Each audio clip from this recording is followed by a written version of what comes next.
Saludos, apreciados colegas. Mi nombre es Ricardo Gilotaiza. Soy profesor e investigador jubilado adscrito a la Facultad de Farmacia y Bioanálisis de la Universidad de los Andes. Le quiero agradecer al profesor, colega, amigo Joan Fernando Chipía Lobo, quien me hiciera la invitación para participar en este magnífico evento. Y traigo una ponencia titulada Detrás de la nueva normalidad. Dentro de los objetivos que planteo hay dos fundamentales: elucidar desde el género ensayístico y sobre la base del pensamiento complejo las diversas variables que permitan la comprensión de la denominada nueva normalidad derivada de la situación pandémica del COVID-19, a los fines de los inminentes riesgos que todo esto representa para el ser, su mundo y su marcha hacia el futuro. El segundo, abordar la comprensión cabal de la problemática desde sus distintas variables, de tal manera que podamos acercarnos al futuro con la certeza absoluta de hacerlo con la conciencia y la razón, y no bajo la égida de nuevos dogmas y totalitarismos que se nos quieren implantar como camisas de fuerza con la excusa del sobrevenido bien colectivo.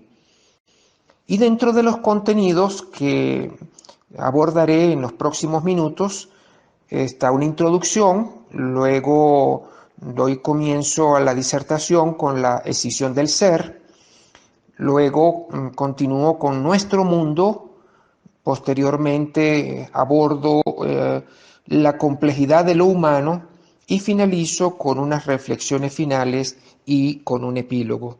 Entonces, bueno, apreciados amigos, colegas, vamos a dar inicio entonces a la ponencia y, bueno, les agradezco que me acompañen en los próximos minutos.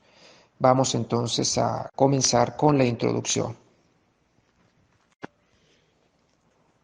En la introducción asomo algunos aspectos que considero son de importancia para la comprensión del fenómeno que estoy analizando.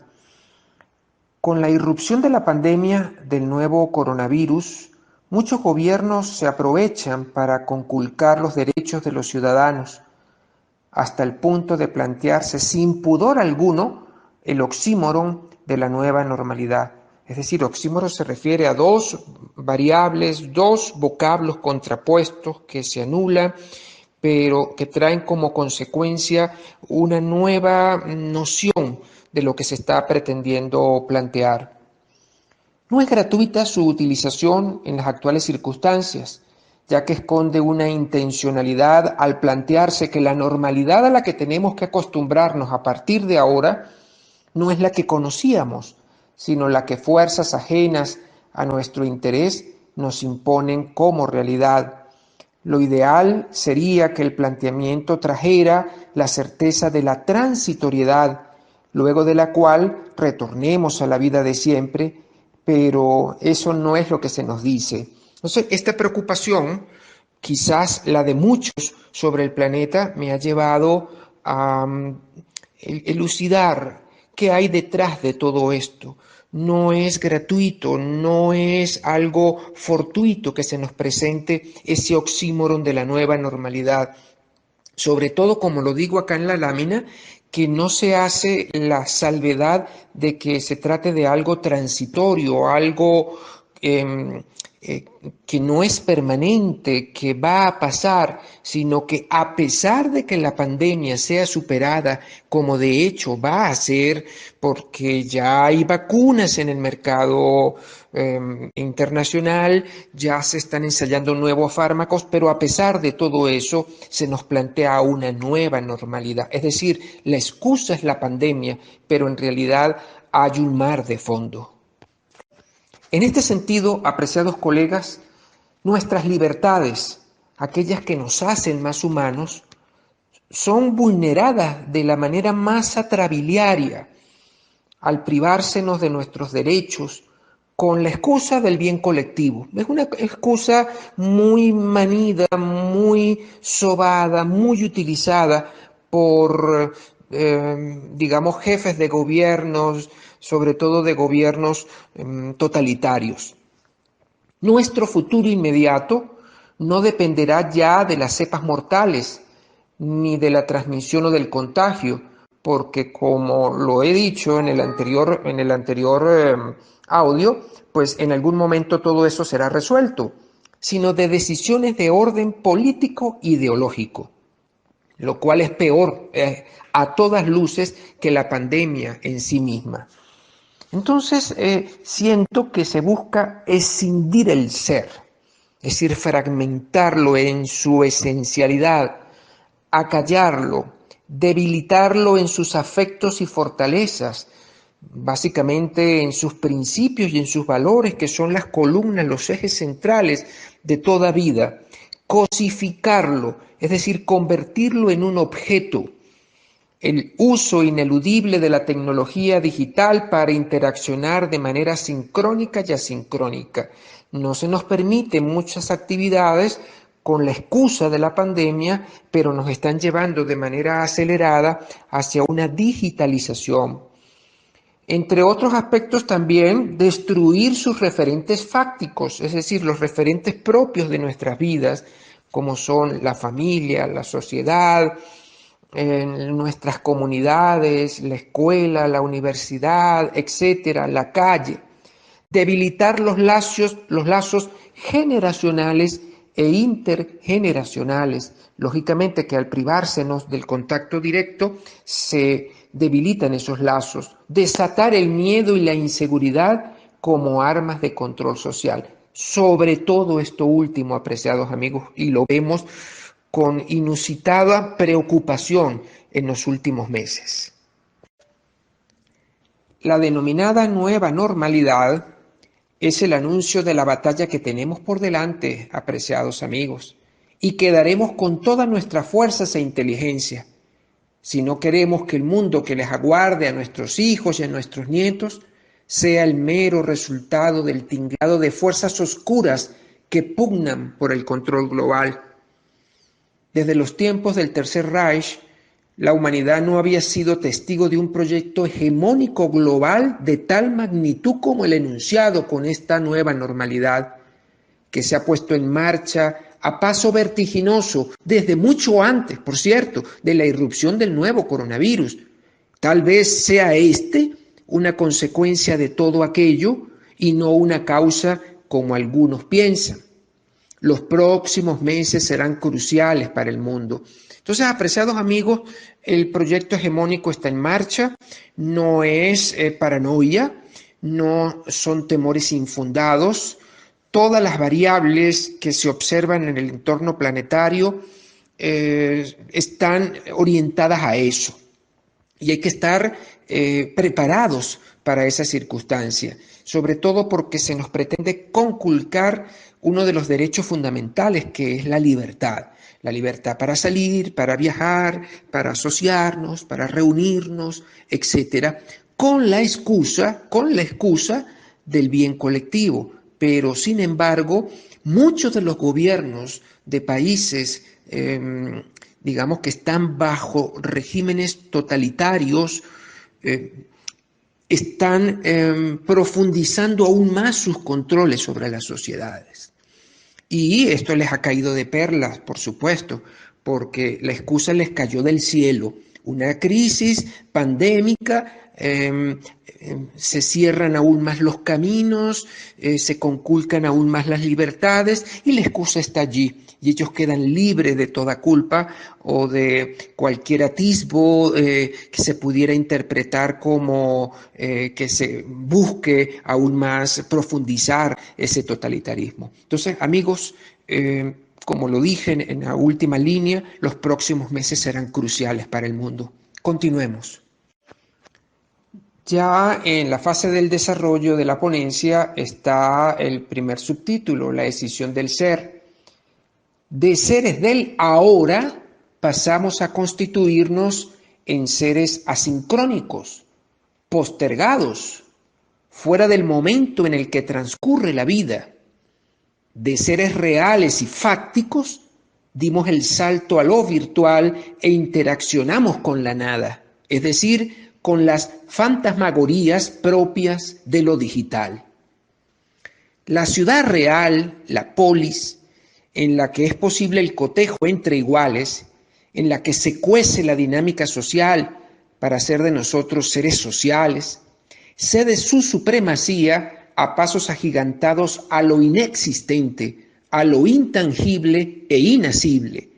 y hemos tenido que aceptar sin reticencias el tener que hundirnos en los intersticios propios del ciberespacio que busca con ansia sustituir la vida al crear mundos paralelos. No obstante, ya lo señalaba Aristóteles, el hombre es un animal político, por ese carácter que le impulsa a ser de pareja, de familia y de la comunidad local. Entonces, fíjense, apreciados amigos, la decisión del ser viene desde muchos flancos. Muchas variables están allí presentes. Esa disgregación del ser, esa división del ser, esa fragmentación del ser, pues lógicamente que nos convierte en seres postergados, en seres asincrónicos, en seres que no vivimos el ahora ni la realidad, sino que vemos el mundo, entre comillas, a través de la lupa de la tecnología. Un suceso, por cierto, que ya se venía dando, pero que se ha profundizado con la presencia de esta situación pandémica. Ahora bien, hombres y mujeres necesitamos, requerimos, buscamos y luchamos por interaccionar en tiempo real con nuestros pares, para así sentirnos vivos. Para el mundo griego, la polis estaba constituida por la ciudad y su territorio, y ambos son en definitiva el espacio para el intercambio y la cultura, para el despliegue de la vida en toda su completitud, que busca la integración de esfuerzos entre cada uno de sus habitantes para alcanzar el equilibrio que permita el concepto de lo social. La ciudad, apreciados amigos, es la concreción de lo humano, con todos sus matices, lo bueno, lo malo, todo. Allí anidan el hombre y la mujer en la búsqueda de su hominización, es decir, en la búsqueda de hacerse más humanos, de bajarse de las ramas, como se plantea con el pensamiento complejo, de su hechura de ser seres ganados para la supervivencia y la trascendencia, para el ahora como realidad y para la inmanencia como cualidad de lo que resulta tan inseparable para todos. Entonces, apreciados amigos, digamos que esta nueva normalidad produce un quiebre en esa interacción que se da en tiempo real.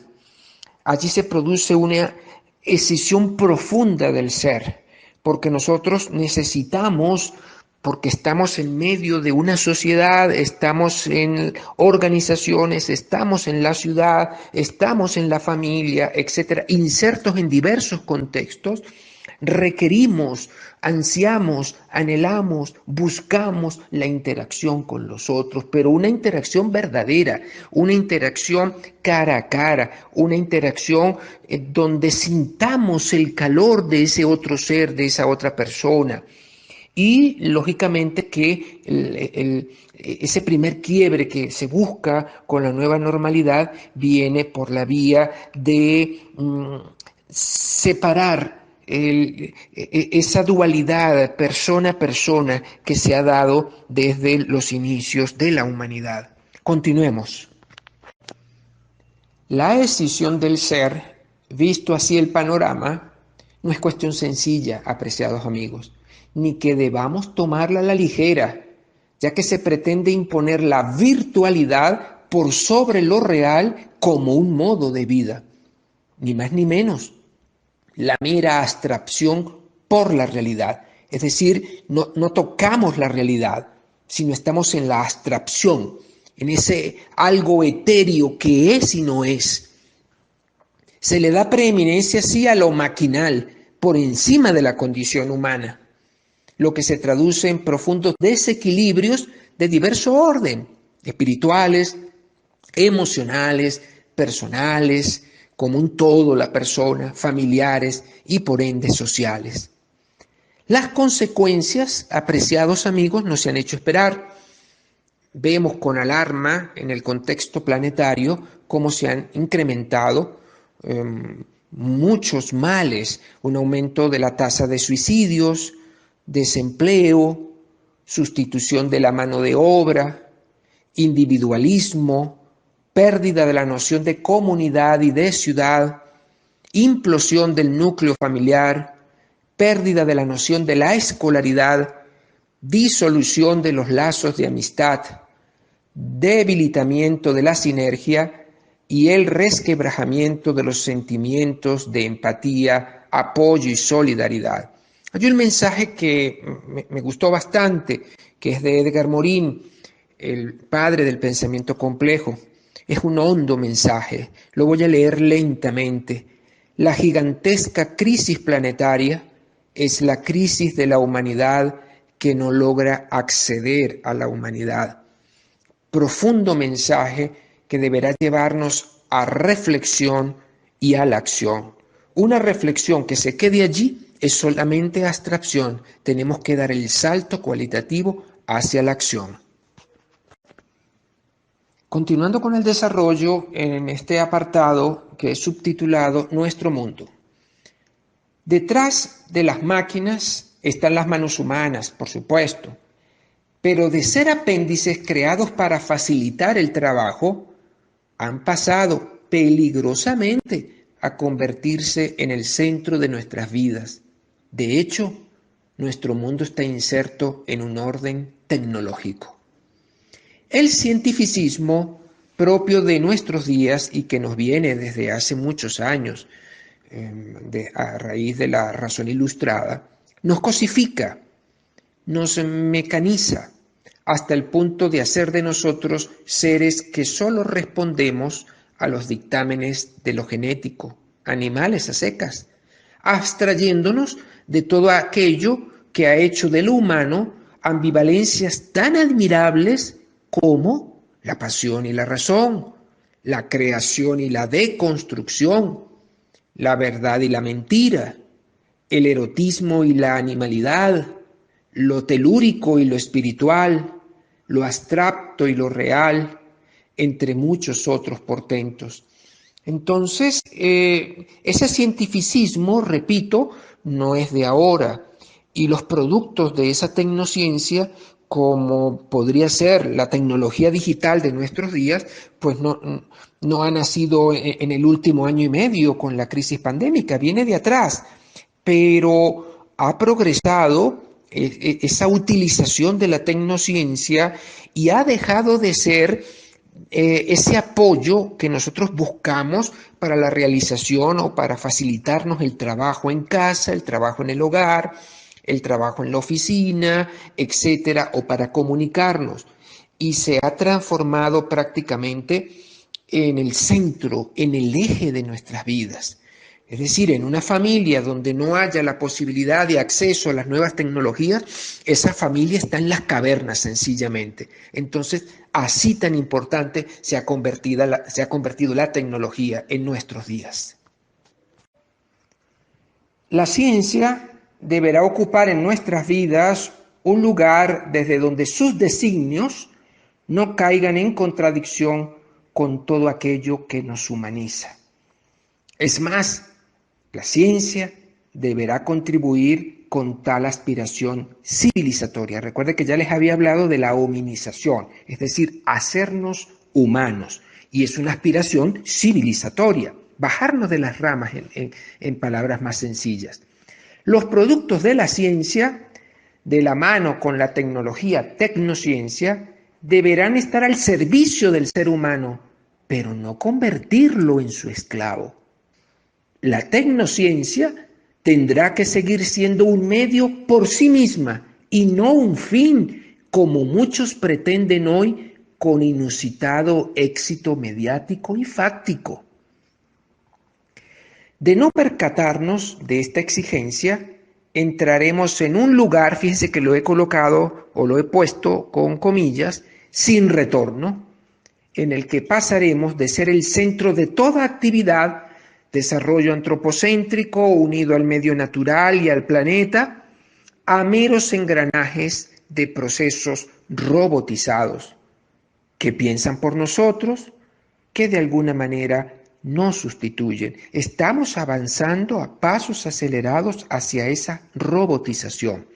Lo que se nos presentaba hace décadas en series de ciencia ficción y lo que muchos autores con su imaginación fantástica crearon y escribieron, hoy se está patentizando en nuestra realidad, en nuestras vidas.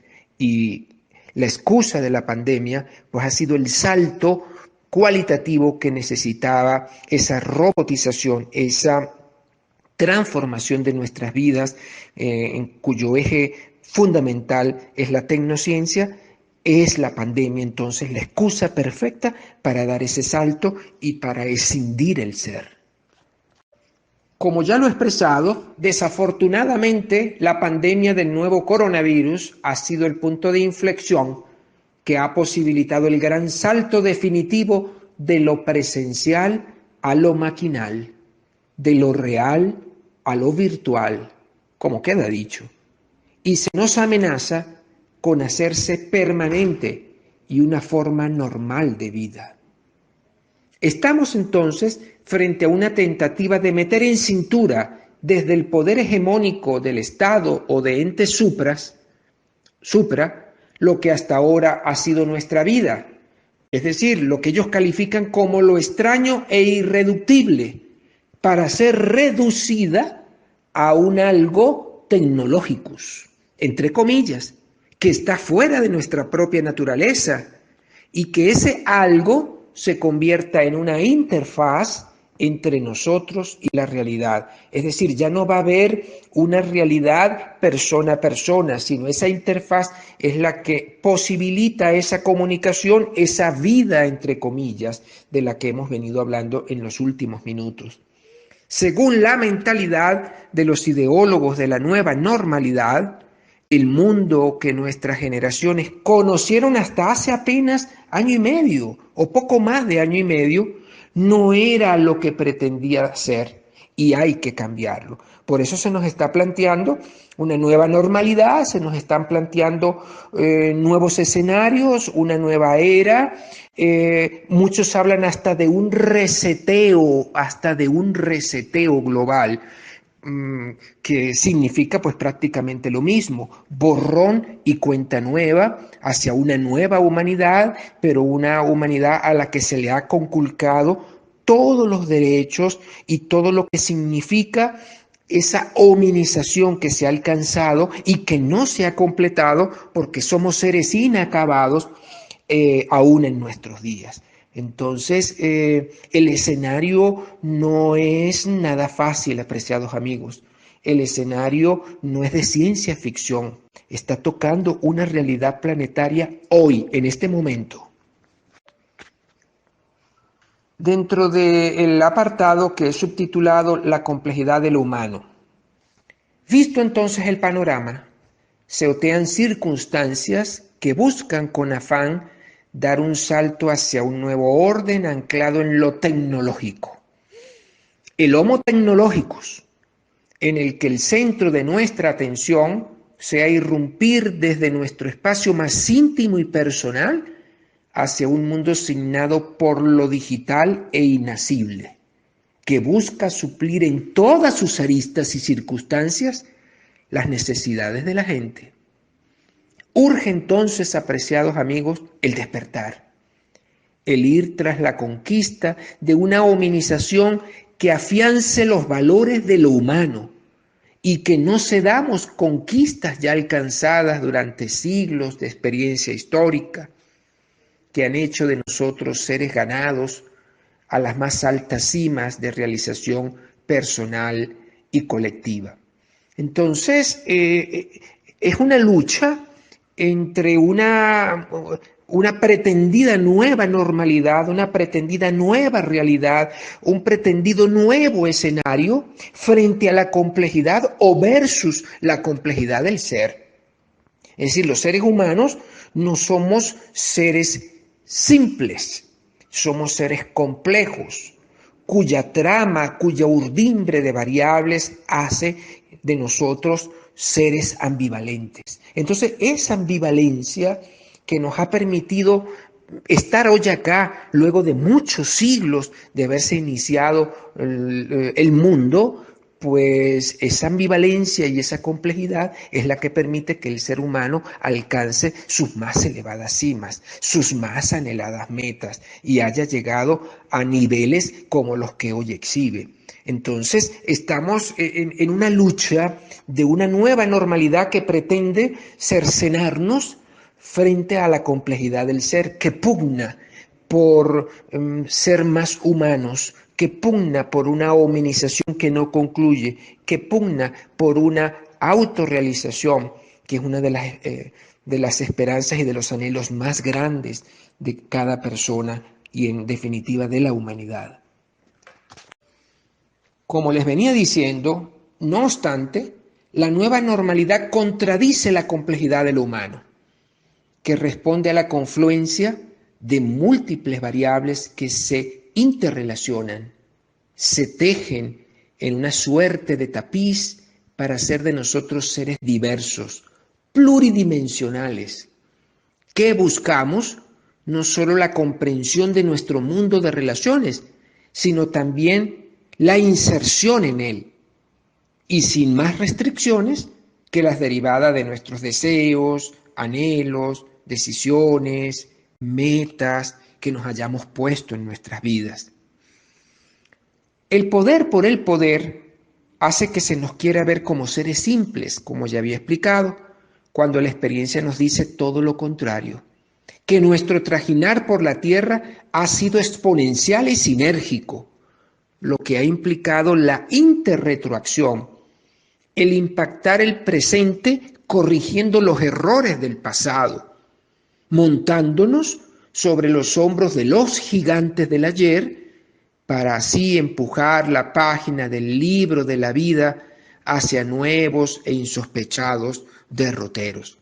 Entonces la complejidad de nosotros, de las personas, de lo humano, es, digamos, incompatible con una postura, con una noción como la que se nos está planteando. Ir a lo virtual, dejar de ser seres reales, constituir nuestro eje de vida en torno de la tecnología.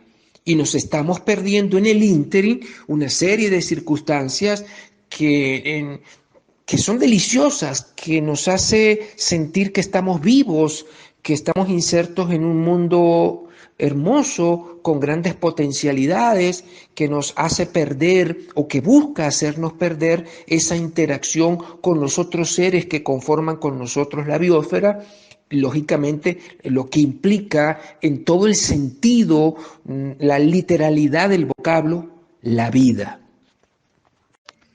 En este punto planteo una interrogante, o me planteo una interrogante.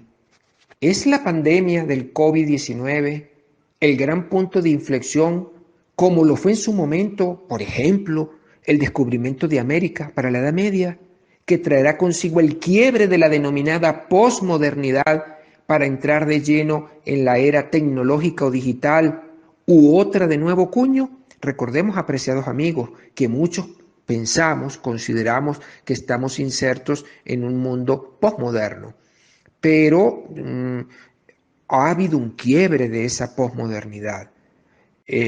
Algunos lo datan con la caída de las Torres Gemelas, otros con otros sucesos, pero este suceso del COVID-19 podría ser ese punto de inflexión de esta posmodernidad, que traiga el quiebre como ocurrió con la Edad Media, con el descubrimiento de América, que se entró a la Edad Moderna.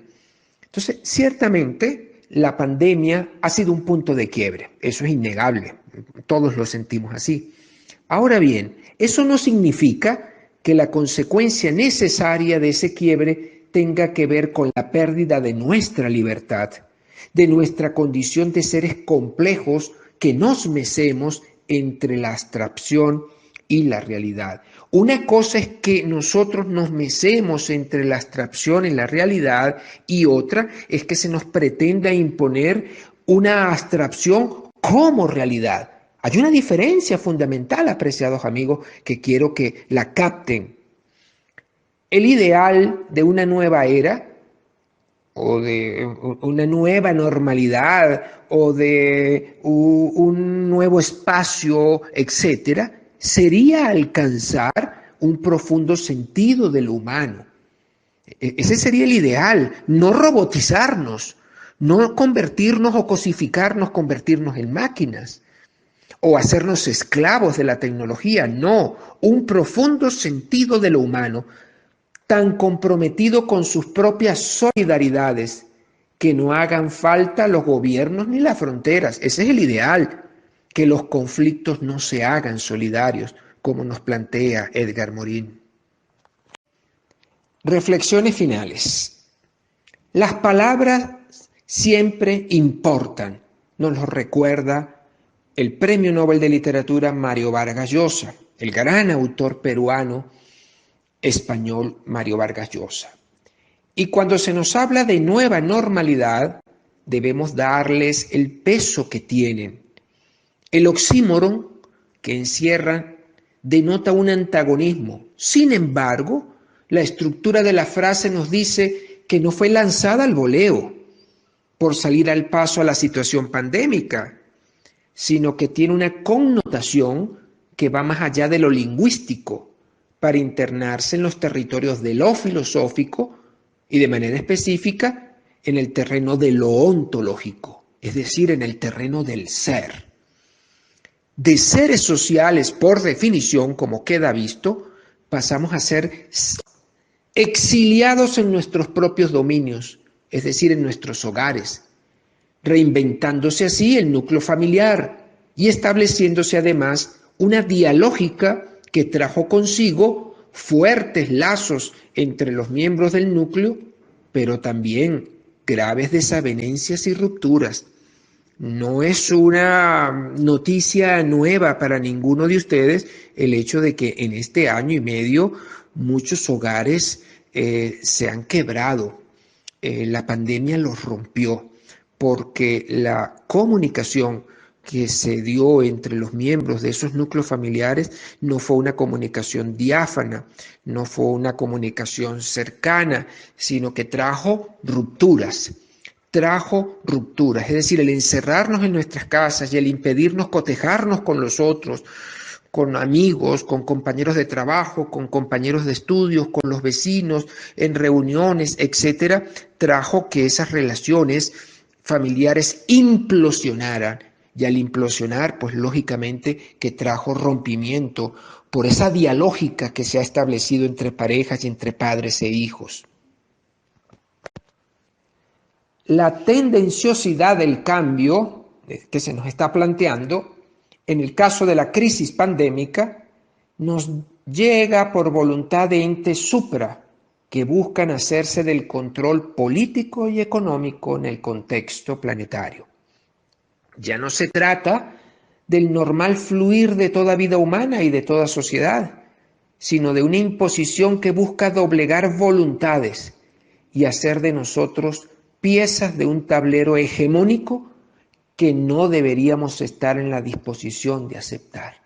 Es decir, que nos lo impongan de manera sumisa, sin oponernos, sin aferrarnos a la realidad verdadera, es un hecho catastrófico, apreciados amigos.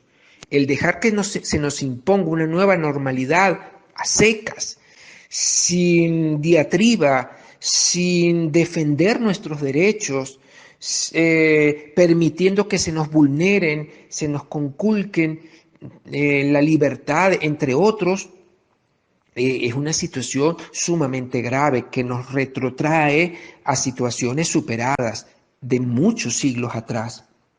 La nueva normalidad jamás debería ser producto de oscuros planes que hagan de nosotros seres escindidos, cosificados, vulnerados en nuestros anhelos, cercenados en los caminos que hemos decidido transitar libremente en la conquista de nuestros más preciados sueños. Entonces, apreciados amigos, apreciados colegas, los invito a la reflexión y a la acción. Los invito a que ahonden en estas reflexiones, que hagan a sus compañeras, sus compañeros, a sus hijos, a sus amigos, copartícipes de todo esto que se está planteando, para que se produzca un despertar, porque urge ese despertar en este momento crucial para la humanidad. Muchísimas gracias y vamos ya a la última de las láminas. Tenemos acá un epílogo de George Orwell, tomado de su libro Predictivo, 1984, de su novela, que ha sido un éxito mundial durante muchas décadas. Hay allí un diálogo, voy a leerlo. Vamos a ver, Winston, ¿cómo afirma un hombre su poder sobre otro? Haciéndole sufrir. Exacto, haciéndole sufrir. No basta con la obediencia. Si no sufre, ¿cómo vas a estar seguro de que obedece tu voluntad y no la suya propia? El poder radica en infligir dolor y humillación. El poder está en la facultad de hacer pedazos las mentes y volverlos a construir dándoles nuevas formas elegidas por ti. ¿Empiezas a ver qué clase de mundo estamos creando? Es lo contrario, exactamente lo contrario de esas estúpidas utopías hedonistas que imaginaron los antiguos reformadores. Un mundo de miedo, de ración y de tormento, un mundo de pisotear y de ser pisoteado, un mundo que se hará cada día más despiadado. El progreso de nuestro mundo será la consecución de más dolor. Las antiguas civilizaciones sostenían basarse en el amor o en la justicia. La nuestra se funda en el odio. En nuestro mundo no habrá más emociones que el miedo, la rabia y la autohumillación. Todo lo demás lo destruiremos todo. George Orwell, 1984. Un gran abrazo, apreciados amigos. En la última lámina les presento las referencias. Quienes estén interesados, pues, saber de dónde tomé los pensamientos que he citado y en cuáles autores y obras me he basado para esta ponencia. Aquí tienen 14 referencias que les puede servir para complementar su biblioteca, su formación, sus intereses académicos. Un gran abrazo, apreciados amigos.